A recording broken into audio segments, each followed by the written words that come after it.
Senhores telespectadores, bem-vindos aos Horizontes da Memória. Vamos hoje falar de uma grande figura e de uma grande época, porque realmente é uma figura que fez o retrato de uma época. Já viram? Estou junto de um retrato de Rafael Bordalo Pinheiro, o genial caricaturista. O retrato é particularmente notável por uma razão.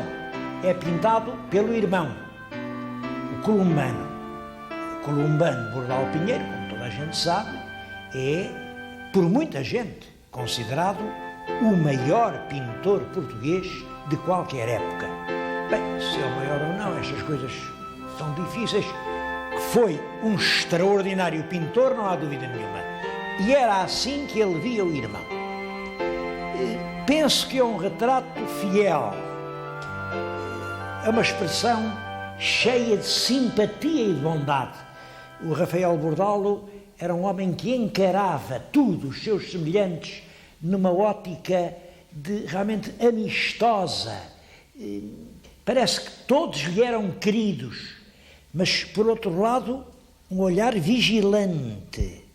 Ele olhava para tudo, reparava em tudo e não lhe escapava nada. Foi isso que lhe permitiu, durante o meio século que viveu, porque ele representa a segunda metade do século passado. Ele nasce pelos meados do século, em 1846, e morre ao começar o século seguinte, em 1905.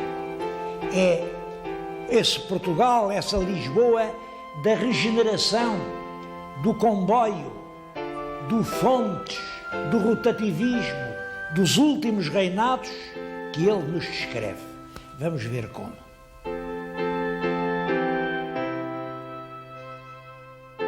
Ele pertencia a uma família de artistas, já o pai dele tinha sido um razoável pintor, mas foi um péssimo estudante. Ele não gostava de estudar. Matriculou-se em Belas Artes, mas desistiu. Depois matriculou-se no Conservatório, mas desistiu. Mas ficou-lhe toda a vida um gosto enorme pelo teatro. Matriculou-se no curso superior de letras, mas desistiu. E depois começou assim a fazer. Ele gostava era de pintar, desde pequenito. Está aqui, nesta sala, uma pequena aguarela que ele pintou quando tinha 15 anos.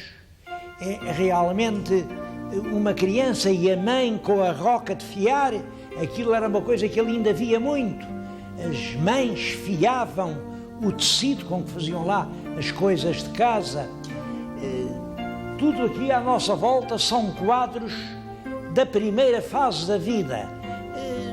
Geralmente crianças, aqui por exemplo são garotos num jogo infantil, tipos populares, camponeses, e lá ia mandando isto às exposições. É claro que, como veem, isto, sem ser mau, não chega a ser bom. Não era realmente esta a verdadeira vocação. A vocação era outra.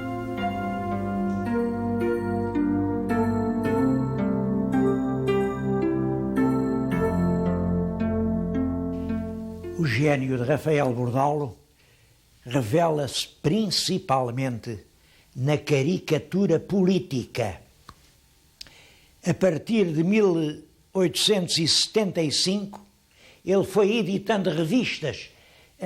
A primeira das revistas célebres é esta, é a Lanterna Mágica. A primeira e a mais rara. Eu queria-lhes mostrar, nesta revista, primeira, duas caricaturas. Isto aqui é como o governo gasta o dinheiro. É tudo a pagar comboios, a deitar o dinheiro aqui nas goelas das locomotivas, dos comboios. Aqui era como devia gastar. Era com as escolas primárias. Porque estão assim, neste estado, rotas, pobrezinhas. Uma outra caricatura. Isto é a parada 24 de julho desse ano de 75. É o que o governo mostrou. Mostrou 100 canhões reluzentes. O que devia ter mostrado eram 100 escolas primárias novas, 100. Mas isso não mostrou. As escolas estão todas a apodrecer, estão todas assim.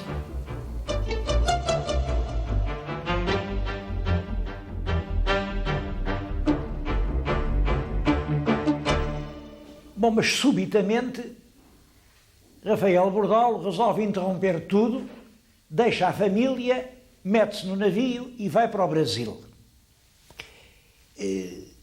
Tenho diante de mim 2 páginas em que ele relata essa viagem.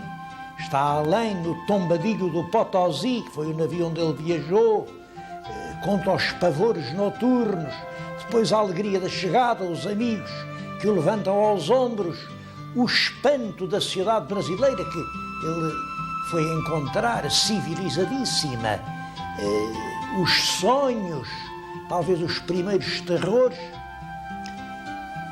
Mas a verdade é que a viagem liquidou-se por um fracasso tremendo. A imagem que ele conserva desses anos é profundamente triste. Está aqui, este é um dos melhores desenhos do Bordalo, o Dia de Finados, e representa o enjeitado, a criança que ninguém quer. Está com uma mão cheia de jornais. Há ali um desenho ainda mais triste. É o próprio Bordalo, que ele acabou por mandar ir a mulher, que se vê aqui, e a filha mais pequenina, a Helena, e está ele a uma varanda no Rio de Janeiro a pensar em Portugal. No céu vêem-se esboçadas imagens da infância, é a escola, é o nascimento de um filho, mas o que me impressiona mais é esta dedicatória que ele escreve aqui. Neste momento de dor imensa, longe do meu país e de tantos a quem amo, envio-te uma saudade profunda. Bom, a verdade é que aquele feitio alegre no Brasil parece que não funcionou. As pessoas ofendiam-se com as graças dele. Chegou a haver 2 tentativas para o matarem. Bom, finalmente, passados 4 anos, ele volta a Portugal, funda outra revista, o António Maria. E o António Maria é o que vai fazer a celebridade de Rafael Bordalo.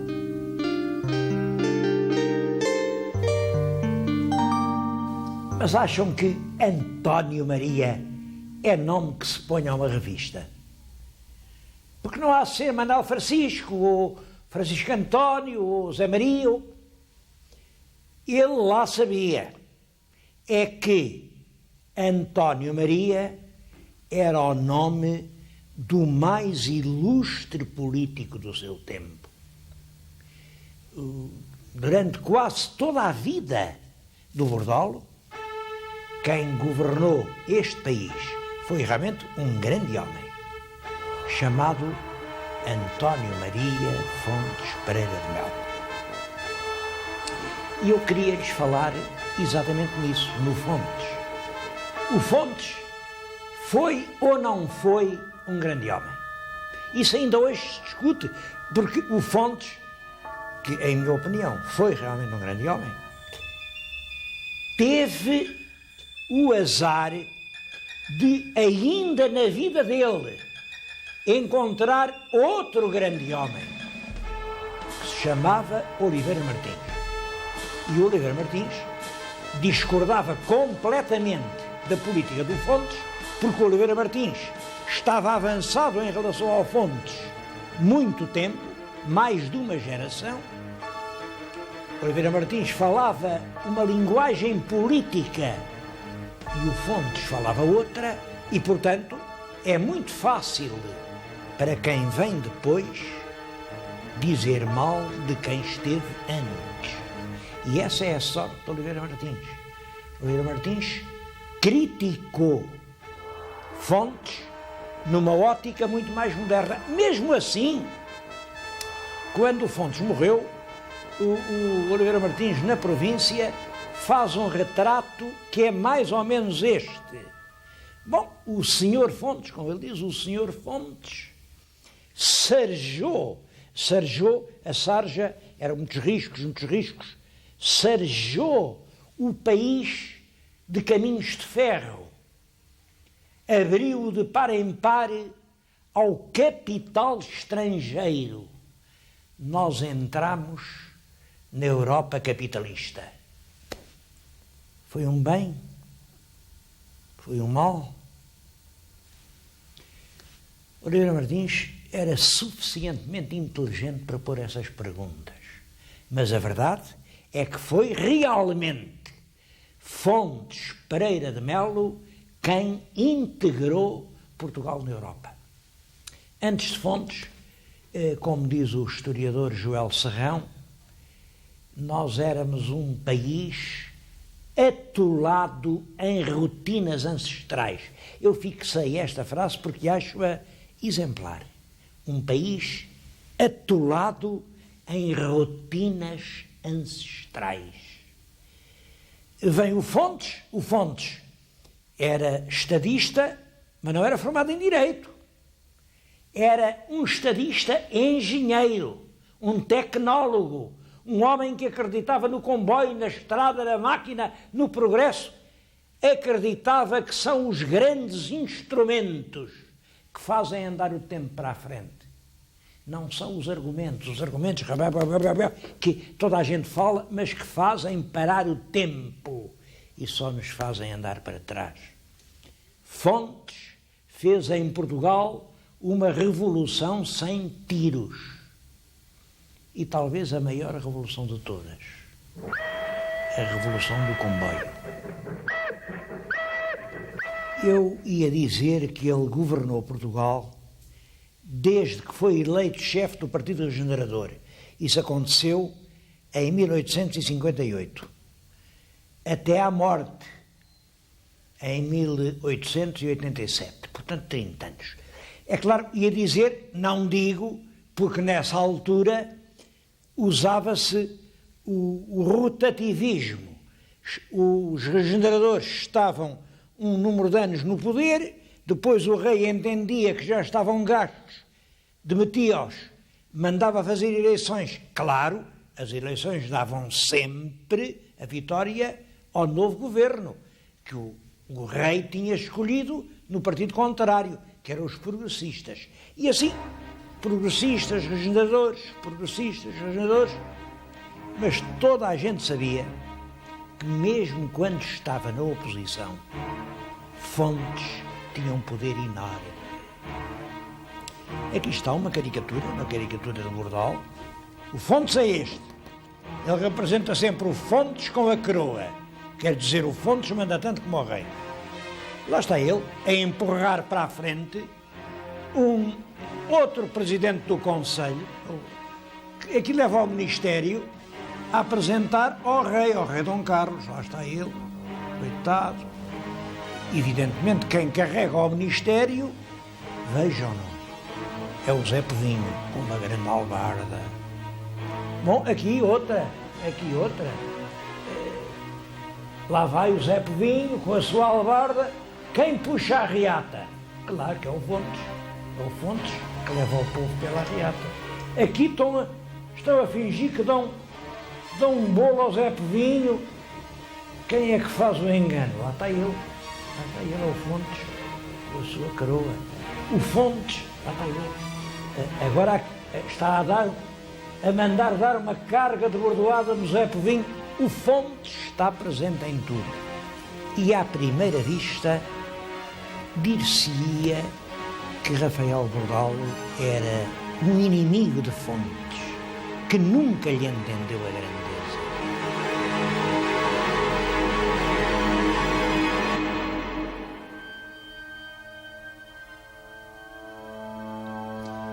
Mas não era assim. Em quem Rafael Bordal não acreditava era na política.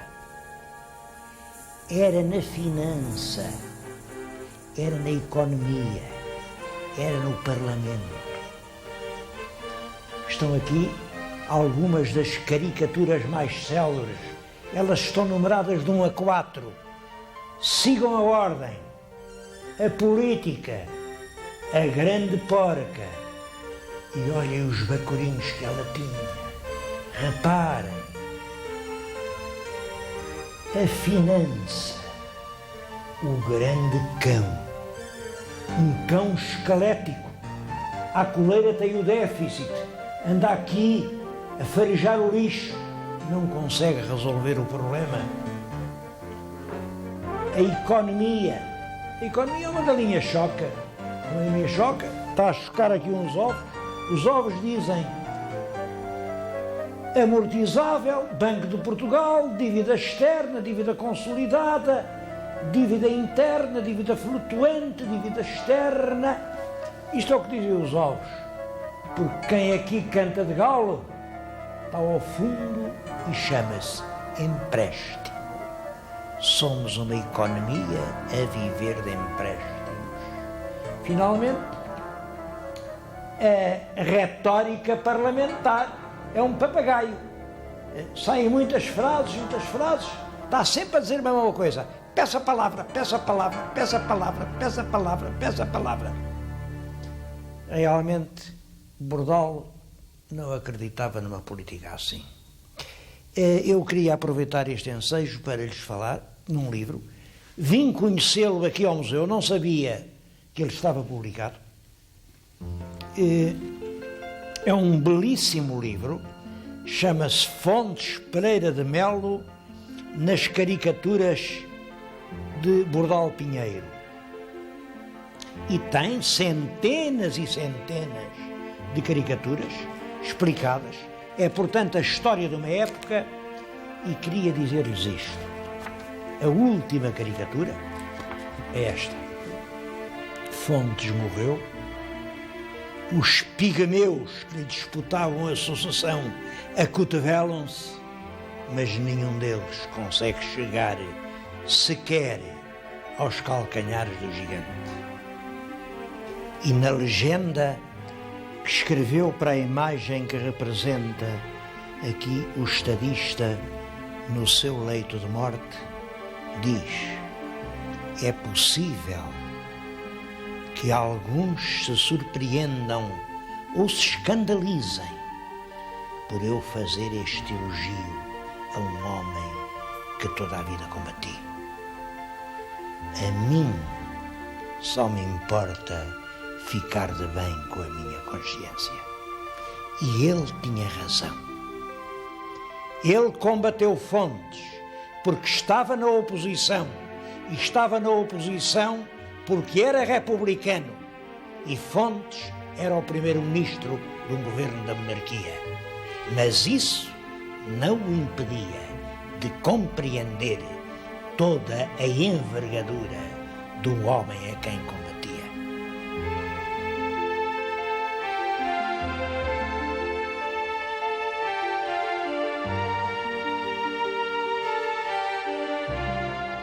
Rafael Bordalo acreditava que com a República se poderiam resolver todos os problemas portugueses.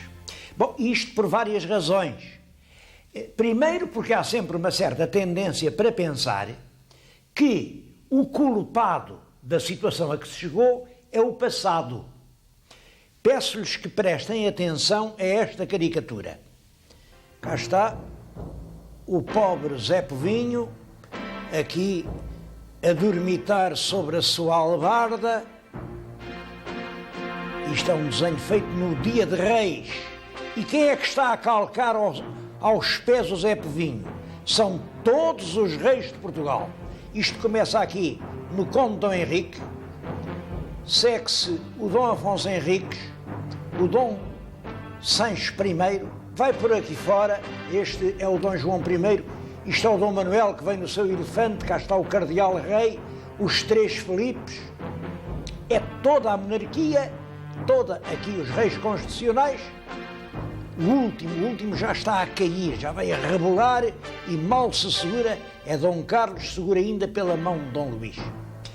É realmente uma caricatura cheia de interesse, mas reparem, ele responsabiliza o passado, e todo o passado era monarquia, pelo Estado presente. Quanto ao presente, há aqui uma outra caricatura que eu gostava que vissem.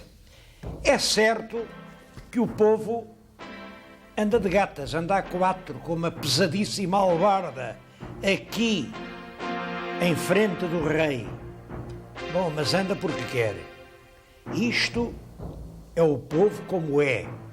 Este é o povo como pode ser. Basta que um dia atire as albardas ao ar, os reis fogem para toda a parte e ele ergue-se, possante e corajoso. É claro que por isso é que ele era republicano. Aqui temos outra caricatura, é a República a dizer ao ouvido do Zé Povinho: o que te falta é amor da pátria, porque para Rafael Bordalo, República era o outro nome da palavra pátria. Um grande carinho pelo povo está presente em toda a obra de Rafael Bordalo. Eu penso que ele lá no Brasil sentiu bem o que era o povo. A certa altura ele resolveu não fazer mais caricaturas, não fazer mais jornais, e há uma altura em que vai para as Caldas da Rainha amassar o barro, fazer cerâmica e trabalhar para o povo. É muito importante perceber isto. Nessa altura, estamos no fim do século XIX, houve progressos reais em Portugal, a arte começa a aparecer nos salões da gente rica, e o povo? Quem é que faz arte para o povo? O que é que o povo pode pôr na sua parede, pode pôr no seu armário? Pois bem, Rafael vai para as Caldas fazer arte para o povo. Nós hoje podemos gostar, podemos não gostar, são aqueles pratos, aquelas fantasias, aquelas figuras, aqueles animais, aqueles peixes, mas tudo aquilo era feito em moldes, e depois os moldes prometiam fazer muitos exemplares e prometiam vender barato. A verdade é que a Rafael Bordalo se deve que milhares e milhares de portugueses possam ter tido uma peça de arte na sua própria casa. E servir o povo é isso, é criar cultura, de maneira que essa cultura possa ficar ao alcance do próprio povo. Cultura para o povo. Foi o que Rafael Bordalo teve a coragem de fazer. Eu acho que o povo agradeceu-lhe, o povo esteve do lado dele. Ele, como sabem, a mais célebre de todas as caricaturas de Bordalo é esta. É o português simbólico que faz este gesto, e aqui diz: toma. Este é a famosa toma do Rafael Bordalo. É o gesto de escárnio e de desprezo que o povo verdadeiro faz para os que o dizem servir e se só servem dele como pretexto para se servir a si próprios. Toma, é o que o povo lhes diz.